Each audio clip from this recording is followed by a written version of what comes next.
저는 시간 위기를 극복하는 비결, 위기를 극복하는 비결이라는 제목으로 하나님 말씀을 전거하려고 합니다. 오늘 우리는 지금까지 살아오면서 한 번도 경험하지 못했던 이런 문제를 온 나라가 경험하고 있습니다. 아니, 사실은 온 나라가 아니라 온 세계가 경험하고 있습니다. 주일날 교회를 이렇게 못 오는 일은 전쟁시 아니면 있을 수 없는 일인데 경험하고 있고, 또 이런 문제를 우리의 힘으로 어떻게 해결할 수가 없는 그런 상황에 놓여 있습니다. 지난주 중에 몇몇 분들이 참 자기 안타까운 상황 때문에 제게 전화하신 분들이 있었습니다. 어떤 사람은 부부가 식당에서 일하는데 남편이 스시 일을 하고 또 본인은 서빙 일을 하는데, 이제 스시 일을 하는 직장에서 지금 출근하지 않아도 된다고 이야기했다는 거예요. 그리고 자기도 출근을 못하는 상황이 됐다는 거예요. 그러다 보니까 지금 먹고 살 일이 너무 막막해졌다는 것입니다. 그럼 이것이 몇몇 그런 사람들 문제가 아니라 지금 미전역이 앓고 있는 문제입니다. 그리고 코로나 바이러스 이 문제도 내가 어떻게 피하려고 애를 쓴다고 해서 피할 수 있는 그런 문제도 아닙니다. 이런 참 기가 막힌 상황에서, 이런 위기 가운데서 우리가 어떻게 해결을 해야 되는가, 이 위기를 극복해야 되는가, 그 비결을 말씀드리려고 합니다. 오늘 우리가 한 번도 경험하지 못했던 너무나 당황스럽고 힘든 이런 문제를 겪고 있는 것처럼, 오늘 우리가 교독했던 이 본문에도 보면 너무나 참 당황스러운 상황에 놓여있는 한 사람이 있습니다. 그 사람이 누군가 하면 아사라는 사람입니다. 이 아사의 그 군대가 몇 명인가 하면, 아사의 군대는 앞에 보면 58만 명이 있습니다.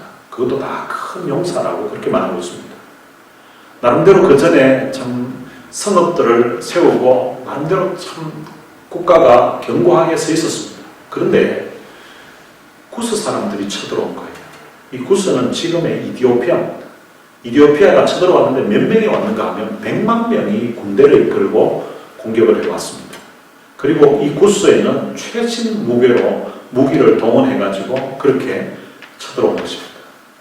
그래서 이 아사가 갑자기 전쟁이 없는 가운데 있다가 100만 명이라는 엄청난 숫자가 지금 쳐들어와 있다 보니까 어떻게 이 전쟁을 막아보려고 가서 전열을 갖췄는데, 그 전열을 갖춘 곳이 골짜기다라고 그렇게 말하고 있습니다.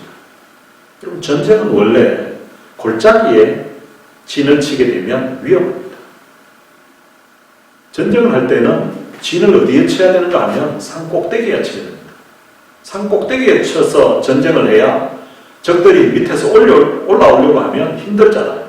그리고 올라오려고 할 때에 위에서 무기가 없으면 돌이라도 굴러내리고 나무라도 굴러내리고 해서 적들을 이길 수가 있고, 위에서 또 화살을 쏘고 해서 적들이 오지 못하도록 전쟁에서 방어를 할 수가 있는 것입니다.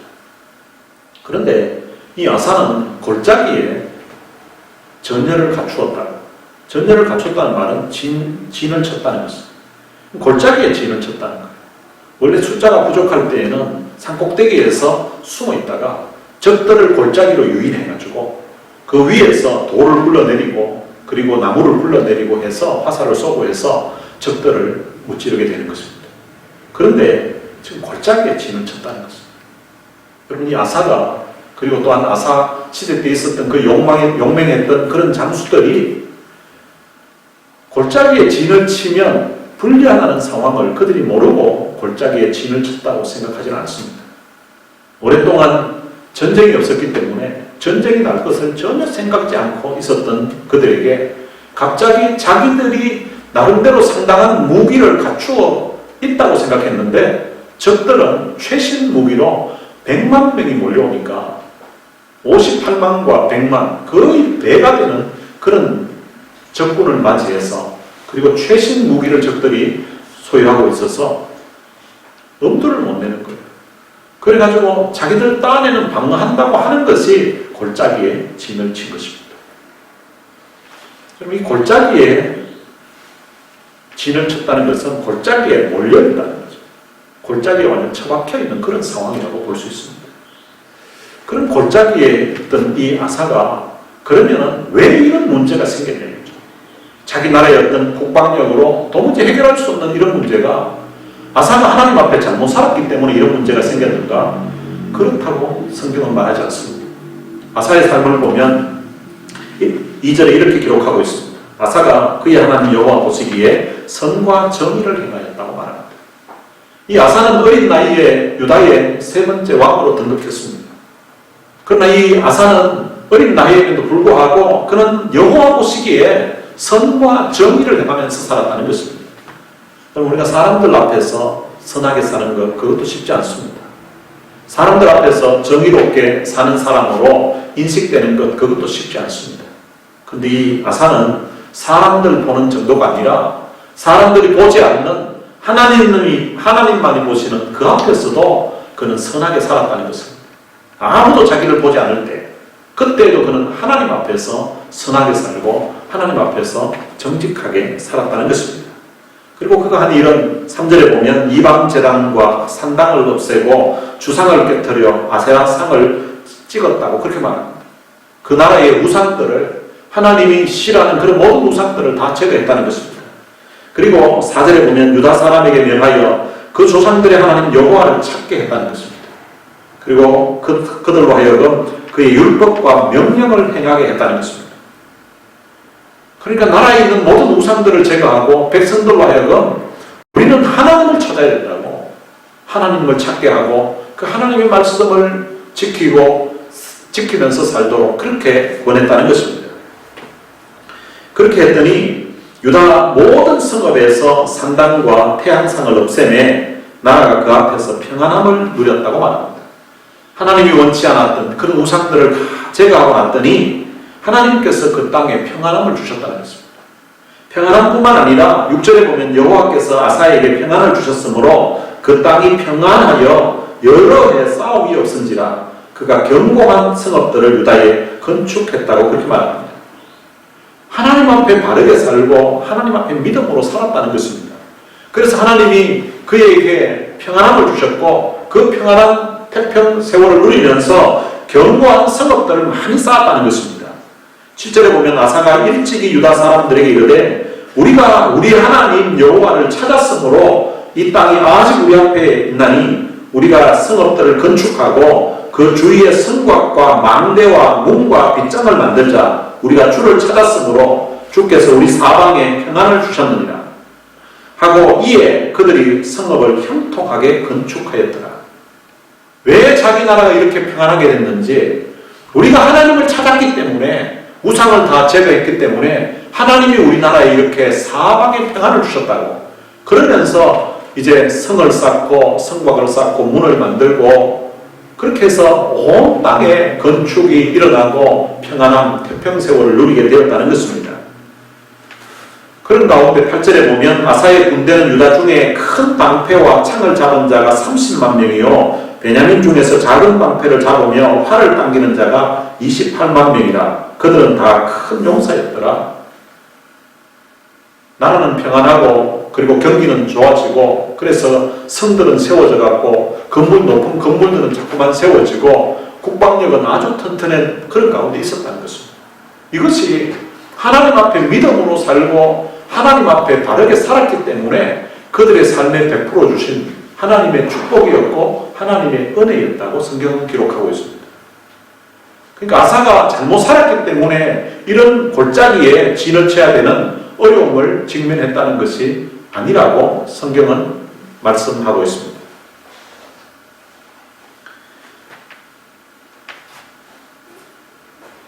이런 문제가 있었을 때에 왜 이 문제가 발생했는지 정확한 원인을 우리는 알 수는 없습니다.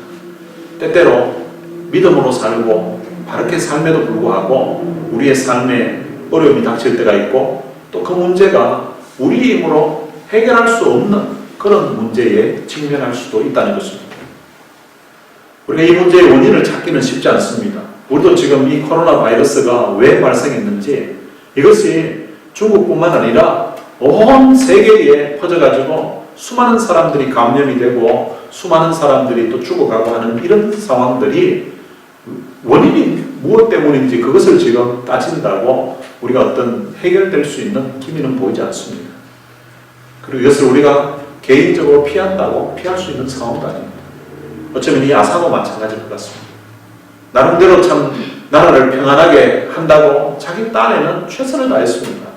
하나님 앞에서 선하게 살고 정직하게 살고 믿음으로 살았습니다. 자기뿐만 아니라 온 백성들도 그렇게 살도록 권면했습니다. 또 백성들도 그렇게 살았습니다. 그런데 구스가 100만을 이끌고서 공격해온 것입니다. 자기들의 힘이 그래도 군사력을 58만이나 갖추었는데 100만의 그 최신 무기를 갖춘 그 군사력 앞에서는 자기들이 어떻게 할 방법이 없는 거예요. 그래서 결국은 골짜기에 진을 치게 되는, 골짜기에서 어떻게 할 수가 없는, 자기들의 힘으로 자기들의 노력으로 이 전쟁에서 벗어날 수가 없는 그런 절망적인 상황에 놓이게 되었다는 것입니다.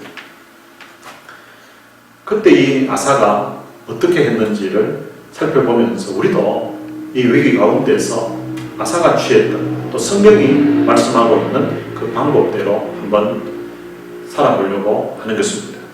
이 아사가 10절에 보면 이런 위기 가운데서 어떻게 했는가 하면, 아사가 마주 나가서 마레사의 스바다 골짜기에 전열을 갖추었는데, 그리고 그 다음에 11절에 보면 아사가 그의 하나님 여호와께 부르짖어 이르되, 여호와여, 힘이 강한 자와 약한 자 사이에는 주밖에 도울 리가 없사오니 우리 하나님 여호와여, 우리를 도우소서.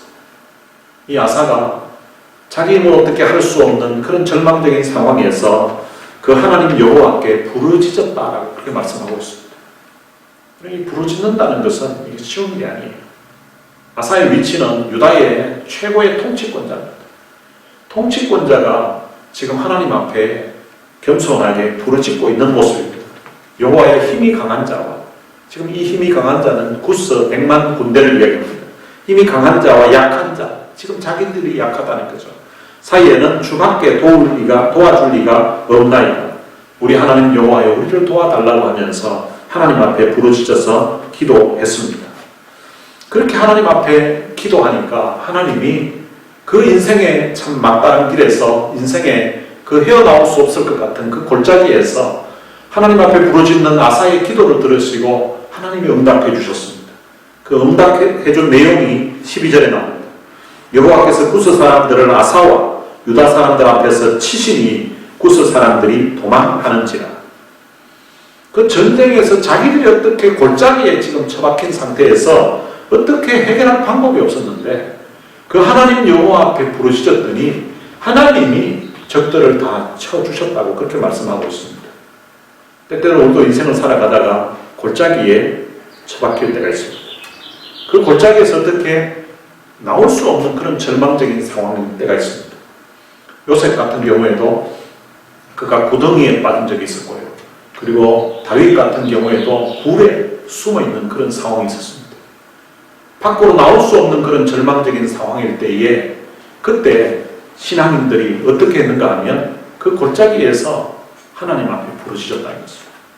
여러분, 구덩이에 빠지고 골짜기에 빠지게 되면 거기서 할 수 있는 것은 두 가지입니다. 하나는 그냥 그 골짜기에서 머리 쳐박고 그냥 죽는 것, 아니면은 눈을 들어서 위를 바라보는 것입니다. 위에 계신 하나님을 바라보는 것입니다. 위에 계신 그 하나님을 바라보고 하나님 앞에 부르짖으면 하나님께서 기적을 베풀어 주시는 것입니다. 시편 57편은 다윗이 그의 인생에 있어서 정말 비참하고 어디 참 피할 곳이 없는 그런 절망적인 상황일 때, 굴에 숨어 있을 때에 그가 쓴 시입니다. 그 위에 보면 이렇게 되어 있습니다. 다윗이 사울을 피하여 굴에 있던 때에, 이렇게 말합니다. 다윗이 그 나라에서 숨어 다니다가 피해 다니다가 피할 곳이 없어서 블레셋으로 갔습니다. 근데 블레셋으로 갔더니 거기서도 알아보는 거예요. 그래서 죽을 뻔했다가 다시 또 미친 척하면서 피난을 겨우 살아서 자기 나라로 다시 돌아왔는데 갈 곳이 없는 거예요. 그래서 아둘람 동굴에 숨어 있습니다. 그 동굴에서 그가 한 일은 1절에 보면 하나님이여 내게 은혜를 베푸소서, 내게 은혜를 베푸소서, 내 영혼이 죽게로 피하되 주의 날개 그늘 아래에서 이 재앙들이 지나가기까지 피하리이다. 그 굴에 숨어서 하나님 앞에 부르짖었다고 말합니다. 아무에게도 하소연할 길도 없고 어떻게 살아갈 방법도 없고 피할 길도 없는 그 가운데서 그 굴에서 하나님께 부르짖으면서 하나님이여 내게 은혜를 베푸소서, 내게 은혜를 베푸소서. 그렇게 하나님 앞에 부르짖었다는 것입니다. 2절에 보면 내가 지존하신 하나님께 부르짖으며 곧 나를 위하여 모든 것을 이루시는 하나님께로다. 그 굴에서 하나님께 부르짖으면서 그렇게 기도를 했습니다. 성경에 보면 참 인생의 그런 막다른 길에서 어떻게 해결할 수 없는 그 절망적인 상황 가운데서 하나님 앞에 기도했던 사람들이 있습니다. 사도행전 16장에도 보면 바울과 실라가 복음을 전하다가 빌립보에서 잡혀서 매는 많이 맞고 옷은 찢겨지고 그런 가운데 옥에 깊은 옥에 갇혔다고 말합니다. 거기에다가 손과 발은 착고에 차였다고 말합니다. 그런데 그 한밤중에 바울과 실라가 한 일이 있는데 하나님 앞에 기도했다는 것입니다. 그들이 손과 발이 묶여있기 때문에 옥문을 흔들 수도 없고 옥문이 흔든다고 해서 옥문이 열리는 것도 아니고 바깥에는 또 군사가 지키고 있을 거고 자기들이 할 수 있는 일이 없습니다. 할 수 있는 일이 없을 때에 보니까 그래도 입은 열려있거든요. 그 열린 입으로 그 밤중에 하나님 앞에 기도했다는 것입니다. 근데 기도했더니 하나님께서 큰 지진이 나게 해주셔서 옥문이 열리게 해주셔서 그들이 그 옥에서 나갈 수 있도록 기적을 베풀어 주셨다는 것입니다. 우리도 인생의 골짜기에, 인생의 위기에 처할 때가 있습니다. 우리가 갇혀서 우리의 힘으로 어떻게 열리지 않는 그런 절망적인 그런 상황에 놓여 있을 때가 있습니다. 근데 그럴 때에 하나님은 너는 내게 부르짖어라 라고 그렇게 말씀하고 있습니다. 우리가 하나님 앞에 부르짖으면 하나님께서는 응답해 주시겠다고 약속해 놓고 있습니다. 오늘 우리가 당면하고 있는 이 문제 앞에 그냥 두려움만 하지 마시고 하나님 앞에 부르짖으면서 함께 기도할 수 있게 되시기를 바랍니다. 여러분들의 가정을 지켜주시도록, 여러분들의 육체를 지켜주시고, 그리고 또한 자녀들을 지켜주고, 또한 여러분들의 직장을 지켜주고 다시 일할 수 있도록 하나님의 은혜를 주시도록 하나님 앞에 기도할 수 있게 되시기를 바랍니다. 그 기도 속에 하나님이 응답해 주시겠다고 한 그 약속을 경험하는 귀한 역사가 여러분들의 기도 속에 있게 되시기를 주님의 이름으로 축복합니다. 인생의 위기에 처했을 때에 또한 신앙인들이 어떤 반응을 했는가, 또 다른 한 가지 비결이 있는데 그것은 시편 57편 다윗이 그 굴에서 하나님 앞에 부르짖으면서 기도했을 뿐만 아니라 또 한 가지 한 일이 있습니다. 무엇인가 하면 그것은 하나님을 찬송하고 노래했다는 것입니다. 시편 57편 7절에 보면 하나님이여 내 마음이 확정되었고 내 마음이 확정되었사오니 내가 노래하고 내가 찬송하리이다. 내 영광 아낄지어다 비파야 수고 아낄지어다 내가 새벽을 깨우리로다. 주여 내가 만민 중에서 주께 감사하오며 문나라 중에서 주를 찬송하리이다. 무릇 주의 인자는 커서 하늘에 미치고 주의 진리는 궁창에 이르나이다. 하나님이여 주는 하늘 위에 높이 들리시며 주의 영광은 온 세계 위에 높아지기를 원하나이다. 그럼 어떻게 굴에 처박혀 있는 사람이 이런 찬양을 할 수가 있겠습니까? 지금 바깥에 나가면 잡힐 것 같아서 나가지도 못하는 그 굴에 처박혀 있는 인생이 아직 여전히 굴에 있는데 하나님 앞에 부르짖고 났더니 하나님이 그 마음에 내가 너를 지켜주겠다고, 내가 너와 함께 한다는 그런 마음의 평안함과 확신을 준 것 같다. 그러니까 하나님이 나와 함께 하시구나. 비록 지금은 내가 피할 곳이 없어서 지금 이 아름다운 굴에 숨어 지내지만 하나님이 나를 돌보시고 하나님이 나와 함께 하신다는 그 사실을 깨닫게 되니까 그 인생의 그 굴에 갇혀 있으면서 어쩌면 인생의 그 골짜기에 갇혀 있으면서 하나님을 향한 노래가 나오게 됐다는 것입니다. 이것이 우리 멜로디 있는 곡으로 지금 우리 시대에도 나온 곡이 있죠. 오 주여 나의 마음이 주께로 정해졌으니 나는 주 찬양하리라. 깨어라 나의 영혼아 비파와 수금 들으라. 이 새벽에 내가 찬양하리라. 멜로디 예수님은 나의 노래. 멜로디 예수님은 나의 노래. 얼마나 좋았으면 자기 혼자 그냥 노래 부르는 것이 아니라 수고와 비파야 그 당시에 있던 그런 악기들아 너희들도 같이 노래하자고 하면서 하나님께 노래했다는 것입니다.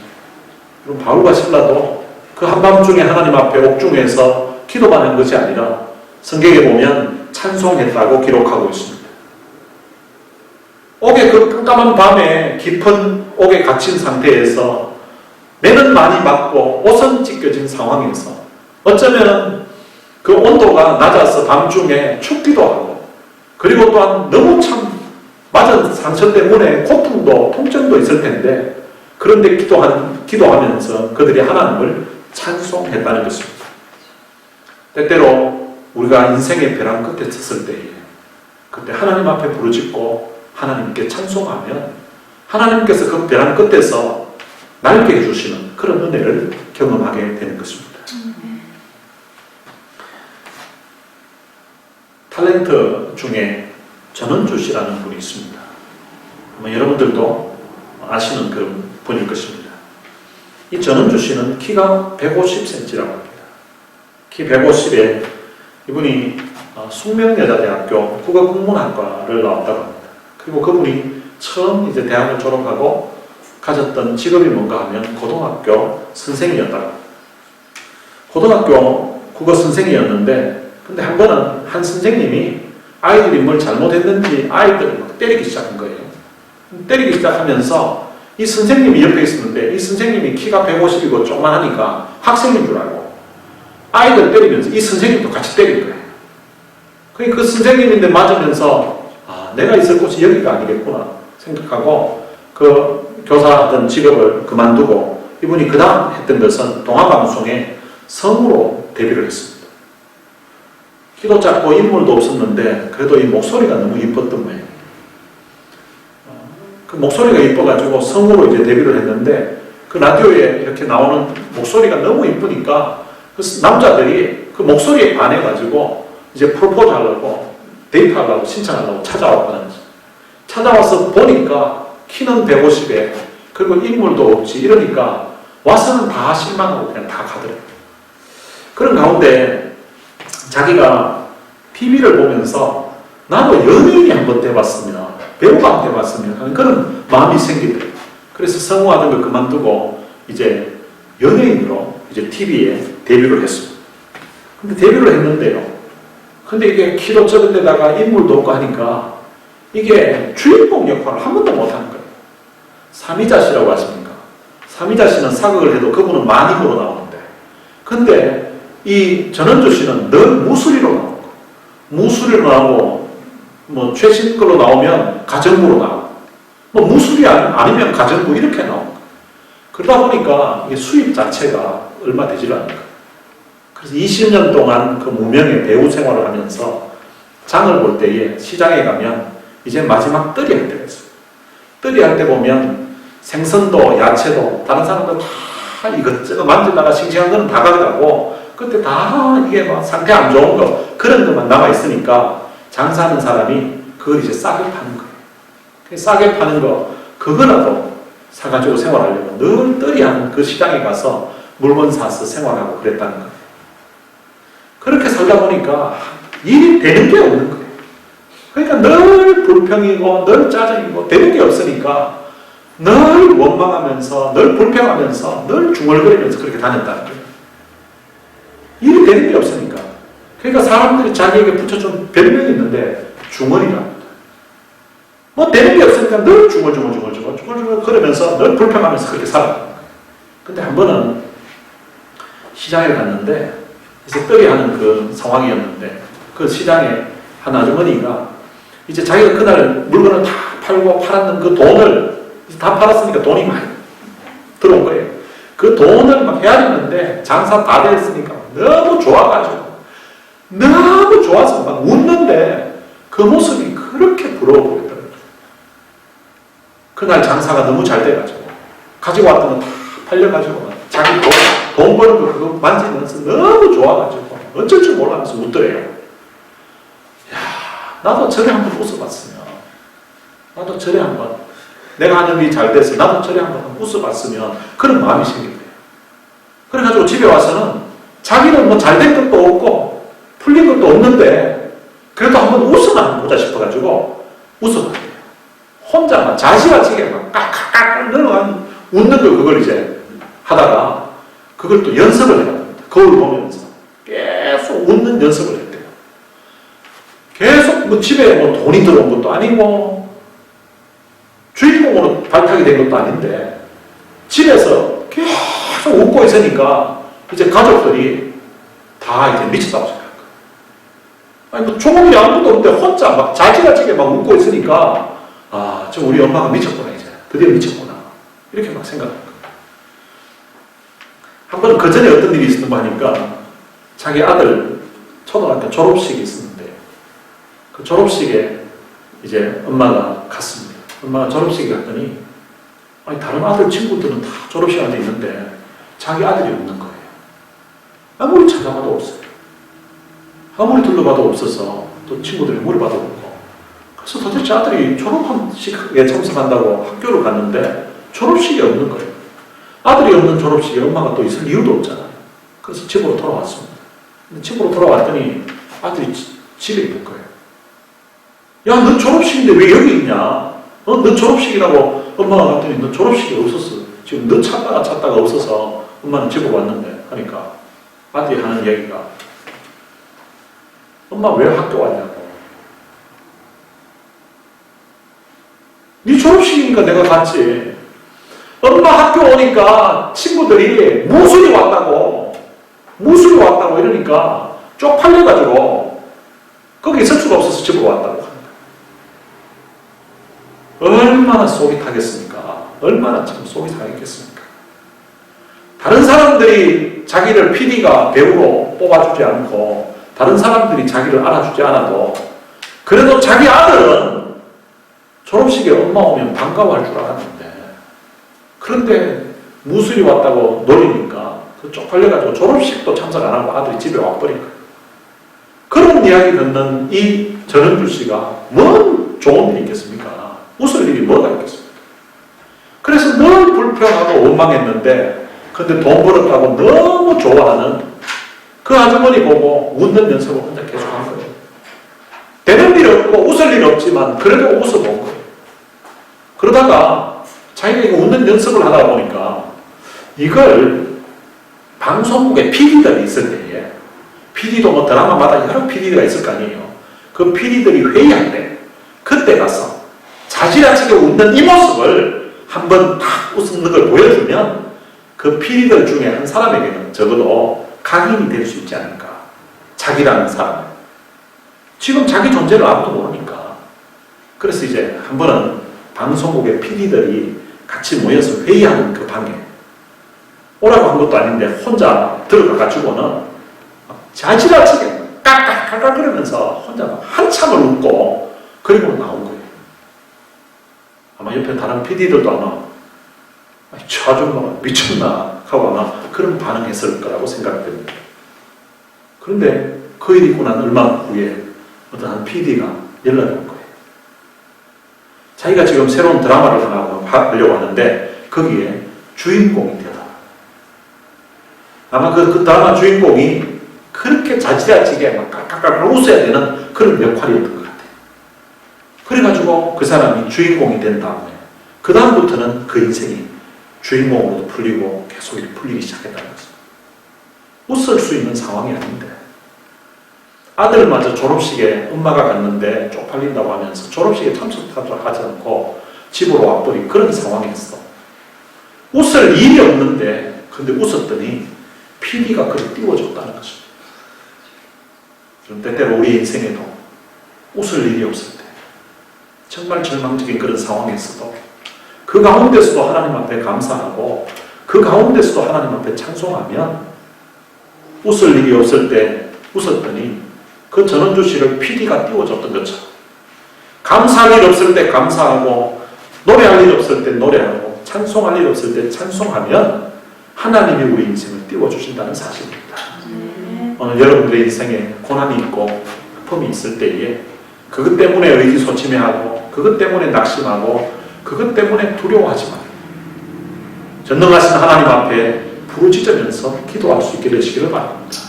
그리고 이미 받은 은혜, 이미 받은 사랑 생각하면서 지난날에 내 어려운 문제가 있을 때에 하나님이 내 어려운 문제를 내 기도 들으시고 내 눈물 보시고 응답해 주셨던 그 하나님이 지금 겪고 있는 이 문제도 하나님이 언젠가 해결해 주실 거라, 또 이 위기 가운데서도 하나님이 나를 지켜주실 거라, 그런 믿음 가지고서 하나님 앞에 미리 감사하면서 또 찬송하면서 그렇게 살아가면 하나님이 여러분들의 삶에 지켜주시고 보호해주시고 또 어려운 가운데서 구원해주시는 그런 역사가 있으리라고 믿습니다.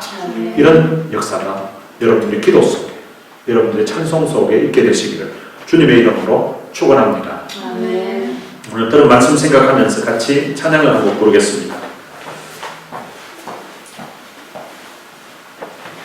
사랑합니다. 나를 자녀 삼으신 주라는 찬양입니다.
기도했으면 좋겠습니다. 아사가 그 절망적인 상황 가운데서 하나님 앞에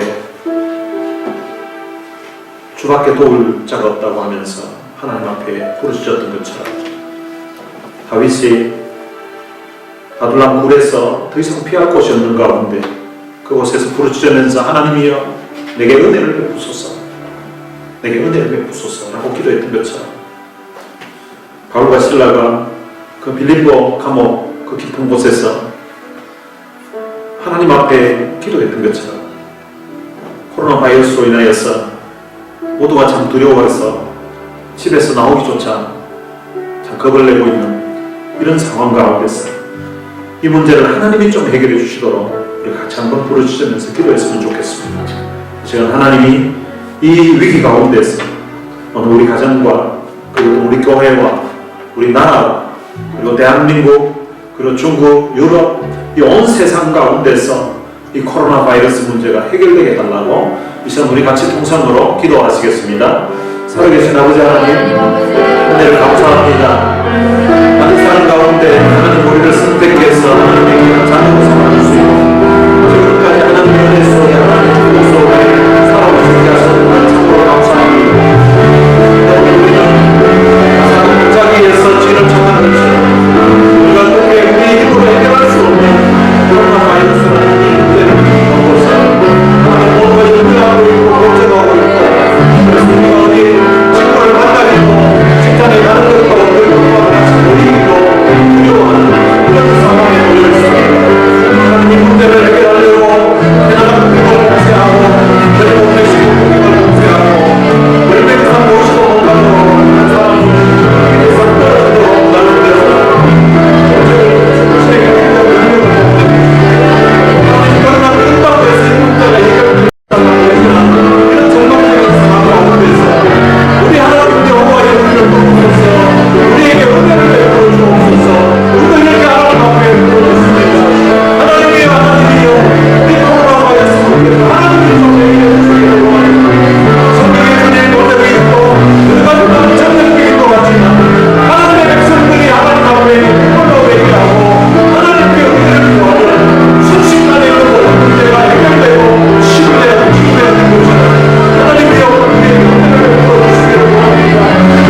합니다.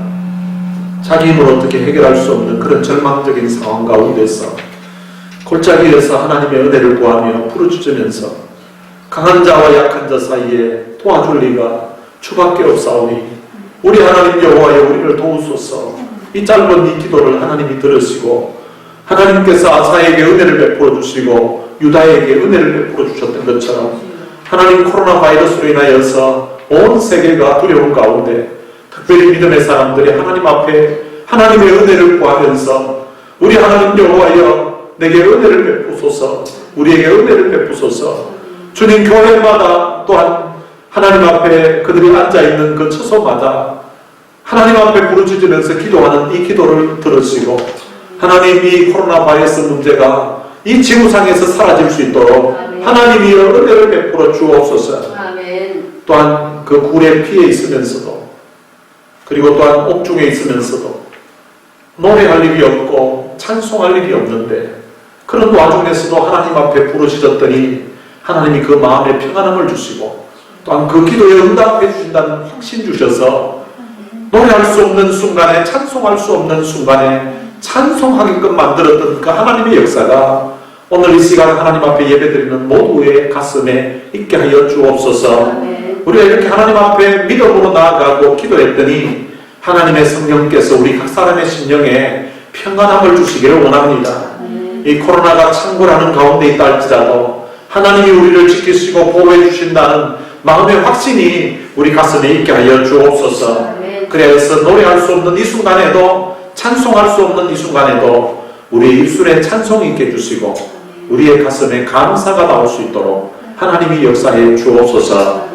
우리 주 예수 그리스도의 은혜와 하나님의 무한하신 사랑과 성령님의 위로교통 충만하심이 인생의 위기 가운데서 하나님 앞에 부르짖으며 또한 노래할 수 없는 찬송할 수 없는 그 상황 속에서도 하나님 역사를 미리 내다보면서 감사하며 찬송하며 살 것을 마음에 다짐하는 사랑하는 주의 귀한 자녀들 머리 위에 이제부터 영원토록 함께 있을지어다. 아멘.